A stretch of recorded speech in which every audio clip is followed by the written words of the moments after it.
Welcome everyone, hope so कि आप सभी अच्छे हैं। और आज एलएलआई में हम आपके लिए लेकर आए हैं dynamic equations on time scale. ये सब्जेक्ट मैथमेटिकल हायर स्टडीज़ में मोस्टली यूज़ होता है। एमफिल, एमएस और पीएचडी के स्टूडेंट्स इसको पढ़ते हैं। तो इस बेसिक वीडियो में हम जो कॉन्सेप्ट्स कवर करेंगे वो हैं time scale, closed subsets of real numbers, forward jump operator, backward jump operator, classification of points और graininess function. So let's get started. Time scale असल में यूनिफिकेशन है डिस्क्रीट और कॉन्टीन्यूस कैलकुलस की। मतलब कि इन दोनों फील्ड्स को कंबाइन करके एक नई थ्योरी बनाई गई है जो कि टाइम स्केल है। और ये नहीं है कि ये कोई फालतू की चीज़ है, बल्कि इसकी बहुत सारी एप्लीकेशंस भी हैं। फॉर एग्जांपल देखें, जो इंसेक्ट्स हैं इनकी तादाद मौसम के हिसाब से बढ़ती है, लेकिन मान लीजिए कि सर्दियों में ये ज़्यादा मरते हैं तो इनकी पॉपुलेशन बढ़ेगी, लेकिन कॉन्टीन्यूस नहीं बल्कि डिस्क्रीट मैनर में।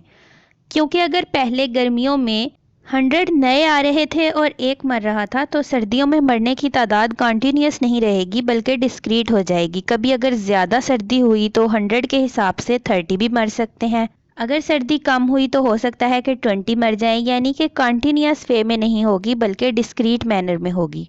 तो अगर हमें इंसेक्ट्स की पॉपुलेशन को स्टडी करना है तो हमें अलग अलग करना पड़ेगा डिस्क्रीट और कॉन्टीन्यूस के हिसाब से, गर्मियों में अलहदा और सर्दियों में अलहदा। ऐसी ही चीज़ों के लिए हमें टाइम स्केल की ज़रूरत पड़ी, जिसमें हमें डिस्क्रीट और कॉन्टीन्यूस दोनों को इकट्ठा करके स्टडी करना पड़ा। डिस्क्रीट के अपने कॉन्सेप्ट्स हैं और कॉन्टीन्यूस के अपने हैं। इसी तरह टाइम स्केल में फिर न्यू कॉन्सेप्ट्स आएंगे जो दोनों को कंबाइन करके आएंगे। डिस्क्रीट कैलकुलस में जब हम डिफरेंस यूज़ करते थे तो उसके लिए delta f x equals to f of x plus 1 minus f of x use करते थे, और ऑपरेटर यूज़ होता था एच, और एच की वैल्यू होती थी F of x plus H minus f of x. इसकी एग्जांपल में हम ले सकते हैं ऐसा मॉडल जो टाइम पर डिपेंड करता हो और पूरे साल में उसकी कैलकुलेशन करनी हो। Model depending upon time in year. Discrete calculus में एफ ऑफ डेल्टा टी यानी delta derivative usual forward difference operator होगा, और इसमें टाइम स्केल डिस्क्रीट होगी यानी इंटीजर्स के बराबर होगी। कंटिन्यूस कैलकुलस में हम यूज़ करते हैं rate of change D F by D X. इसकी एग्जाम्पल हो सकती है speed for arbitrary time. Second example है slope of tangent. Slope of tangent continuous calculus में क्यों आती है? क्योंकि इसमें इंटरवल्स के पॉइंट्स के दरमियान गैप नहीं होता। इसमें डेल्टा डेरिवेटिव यूजुअल डेरिवेटिव होगा और टाइम स्केल इक्वल होगी सेट ऑफ रियल नंबर्स के। टाइम स्केल की अगर हम सिंपल डेफिनेशन लें तो टाइम स्केल एक arbitrary non empty closed subset है रियल नंबर्स का। जनरल टाइम स्केल को हम टी से डिनोट करते हैं। तो ऐसे तमाम सेट्स जो रियल नंबर्स के क्लोज्ड सबसेट होंगे उनको हम टाइम स्केल ले सकते हैं, यानी कि वो सब टाइम स्केल होंगे। जितने भी इंटरवल्स हैं वो सारे रियल नंबर्स के सबसेट्स होते हैं, और real numbers under usual topology real line form करते हैं। यहाँ पर क्वेश्चन ये है कि क्या रियल नंबर्स टाइम स्केल बनाएंगे?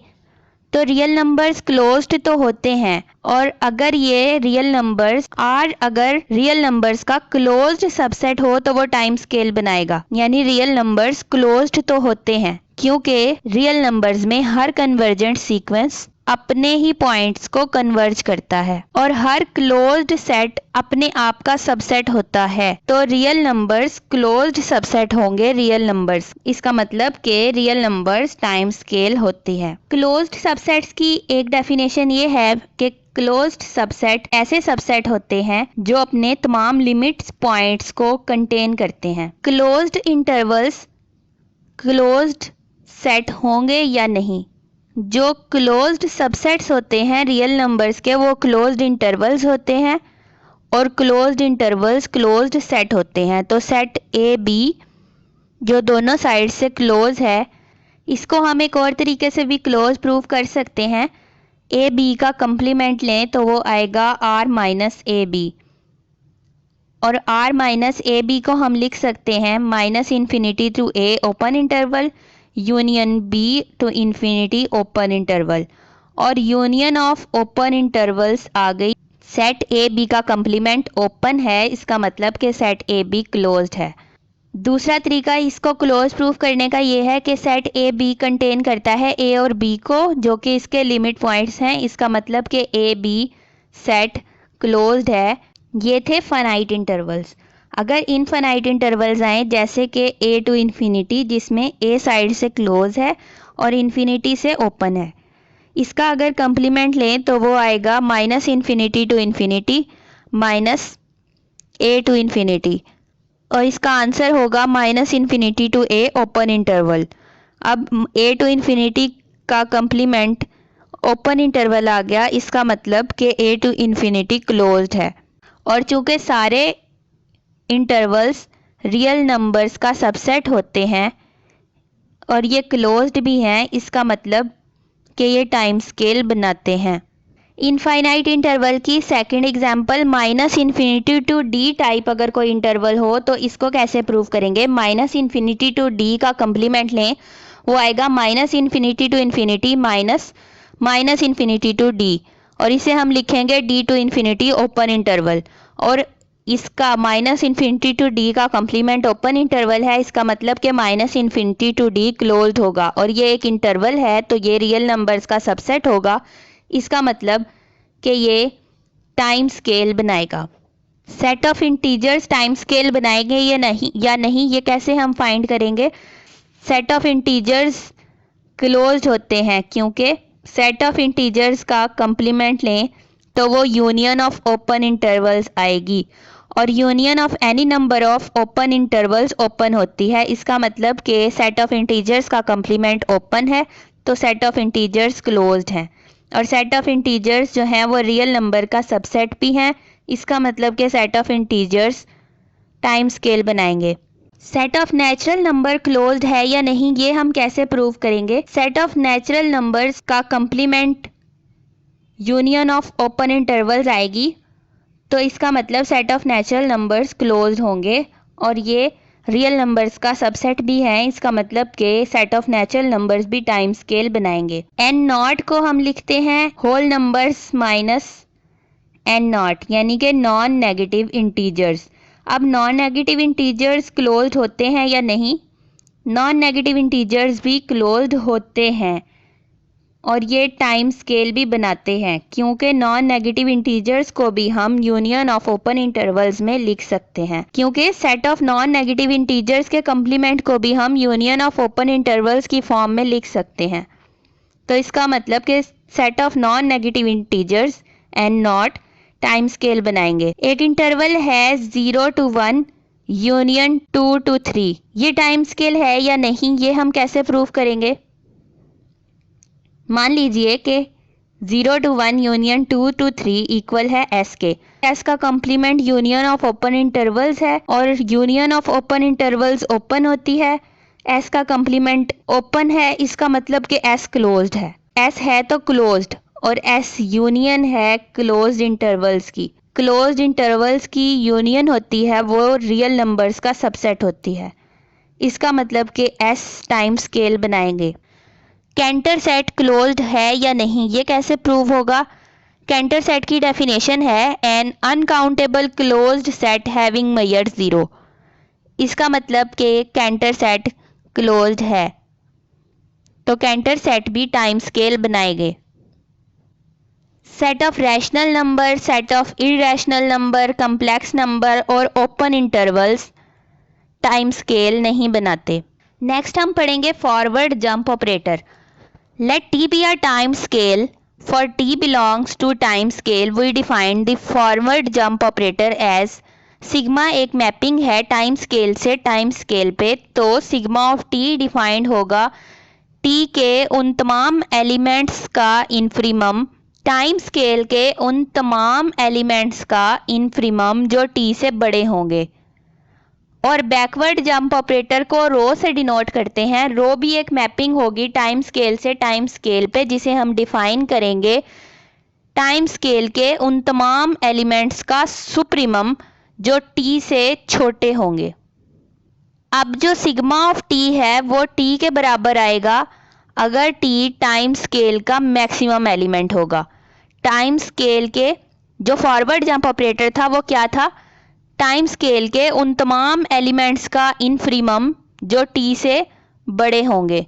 तो अगर टी ही सबसे बड़ा हो तो उसका इन्फीमम भी वही होगा। इसका मतलब कि अगर टी जो है वो मैक्सिमम हो टाइम स्केल में तो सिग्मा ऑफ टी इक्वल आएगा टी के, और इन्फीमम ऑफ फाई इक्वल होगा सुप्रीमम ऑफ टाइम स्केल के। Infimum of empty set equal होता है टाइम स्केल के सुप्रीमम के। बैकवर्ड जंप ऑपरेटर को हम रो से डिनोट करते हैं और रो में वो तमाम एलिमेंट्स आते हैं, रो ऑफ टी में वो तमाम एलिमेंट्स आएंगे जो उन तमाम रो ऑफ टी में वो वाले एलिमेंट्स आते हैं जिसमें टाइम स्केल के उन तमाम एलिमेंट्स का सुप्रीमम जो टी से छोटे हों। और अगर टी मिनिमम होगा टाइम स्केल में यानी सबसे छोटा होगा तो फिर उसका सुप्रीमम भी वही होगा। इसका मतलब कि rho of t equal to t होगा अगर टी मिनिमम हो टाइम स्केल में, और supremum of empty set equal होता है इन्फीमम ऑफ टाइम स्केल के। टी से बड़े तमाम मेंबर्स का इन्फीमम पूरी टाइम स्केल के लिए वेल डिफाइंड है क्योंकि ये क्लोज्ड सबसेट हैं, और टाइम स्केल के लिए ज़रूरी नहीं है कि ये बाउंडेड हो, लेकिन ये क्लोज्ड लाजमी होती है। फॉरवर्ड जंप ऑपरेटर और बैकवर्ड जंप ऑपरेटर की डेफिनेशन से पॉइंट्स की क्लासिफिकेशन की गई है जिसके लिए कुछ रूल्स हैं। टी जो है वो राइट स्कैटर्ड होगा अगर टी फॉरवर्ड जंप ऑपरेटर से लेस हो। टी राइट डेंस होगा अगर टी और फॉरवर्ड जंप ऑपरेटर इक्वल आए, यानी कि अगर फॉरवर्ड जंप ऑपरेटर टी के इक्वल हो। इसका मतलब जब हमने टी को मैक्सिमम लिया था, अगर टी टाइम स्केल का मैक्सिमम एलिमेंट है तो वो राइट डेंस होगा। इसका मतलब कि किसी भी टाइम स्केल का मैक्सिमम एलिमेंट हमेशा राइट डेंस होता है। और रो ऑफ टी यानी कि बैकवर्ड जंप ऑपरेटर टी से लेस होगा अगर टी लेफ्ट स्कैटर्ड हो।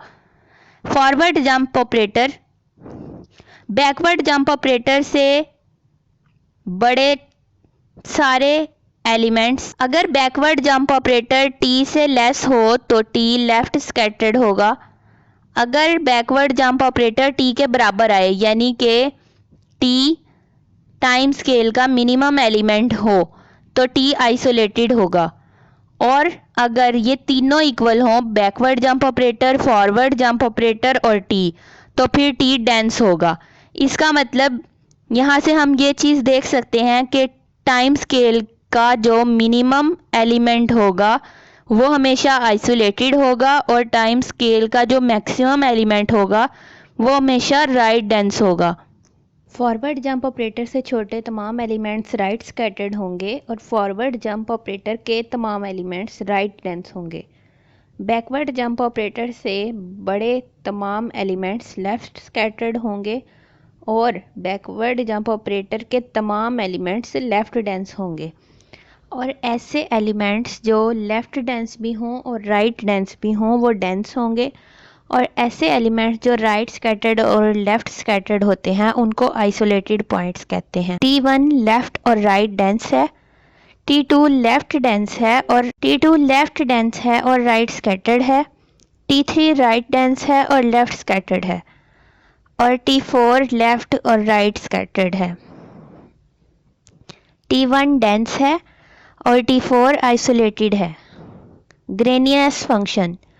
ग्रेनीनेस फंक्शन एक ऐसा फंक्शन होता है कि अगर हम टाइम स्केल से किसी इंटरवल 0 to इन्फिनिटी पे मैपिंग लें तो जो ग्रेनीनेस फंक्शन होगा वो फॉरवर्ड जंप ऑपरेटर में से टी को माइनस करने से आएगा। बैकवर्ड जंप ऑपरेटर और फॉरवर्ड जंप ऑपरेटर दोनों टाइम स्केल में लाई करते हैं जब टी टाइम स्केल का एलिमेंट हो, और ये इसलिए है क्योंकि हमने एज्यूम किया था कि टाइम स्केल क्लोज्ड सबसेट है आर का। डेंस पॉइंट्स पे ग्रेनीनेस फंक्शन 0 होता है क्योंकि ग्रेनीनेस फंक्शन फॉरवर्ड जंप ऑपरेटर में से टी को माइनस करने से आता है, और डेंस पॉइंट्स पे फॉरवर्ड जंप ऑपरेटर खुद टी के इक्वल होता है। इसका मतलब कि डेंस पॉइंट्स पे ग्रेनीनेस फंक्शन 0 होगा।